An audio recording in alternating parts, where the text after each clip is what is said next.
Sa ibang balita, nakabantay naman ang PHIVOLCS sa Cotabato Trench na pinagmula ng isa sa pinakamapaminsalang Moro Gulf earthquake noong taong 1976. Yan ang ulat ni Tricia Aragon ng PTV Cotabato.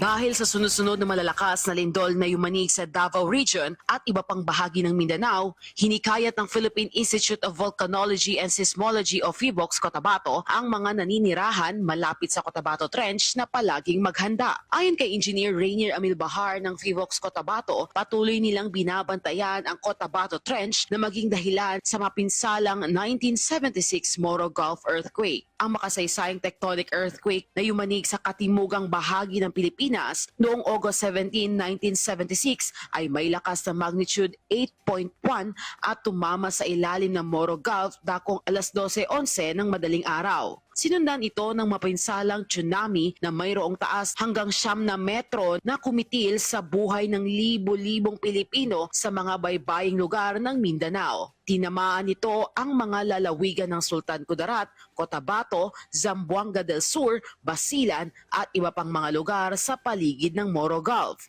Mahigit 4,000 katao ang kumpirmadong patay habang libo-libo pa ang nawala at sugatan. Libo-libong mga tahanan ang nawasak at maraming komunidad ang nilamon ng malaking alon. Dahil na rin sa kakulangan ng teknolohiya noong 1976, walang early warning system at hindi agad na abisuhan ang mga tao. Every places na mayroon pong tinatawag nating earthquake generator, for example, in Cotabato City as well as in Farm, ang threat po ng Cotabato Trench is nandyan pa rin.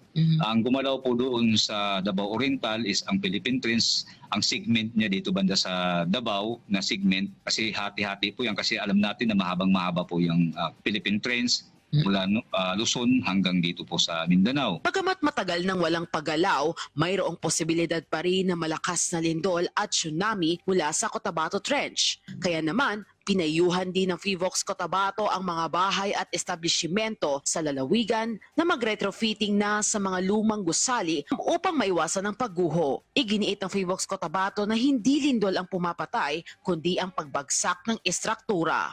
Cotabato City po as well as Barm area, andyan din po ang threat ng Cotabato Trench. Bandang Sulu, nandyan po yung threat ng Sulu Trench na maaari rin pong gumalaw. Isa sa pinakamalakas na nabuo na lindol po sa buong Pilipinas noong 1976, si Cotabato Trench nakabuo po sa magnitude 8.1.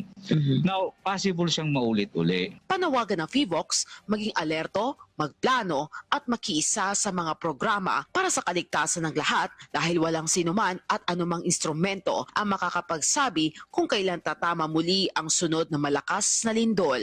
Mula dito sa Cotabato City, Tricia Aragon para sa Pambansang TV sa Bagong Pilipinas.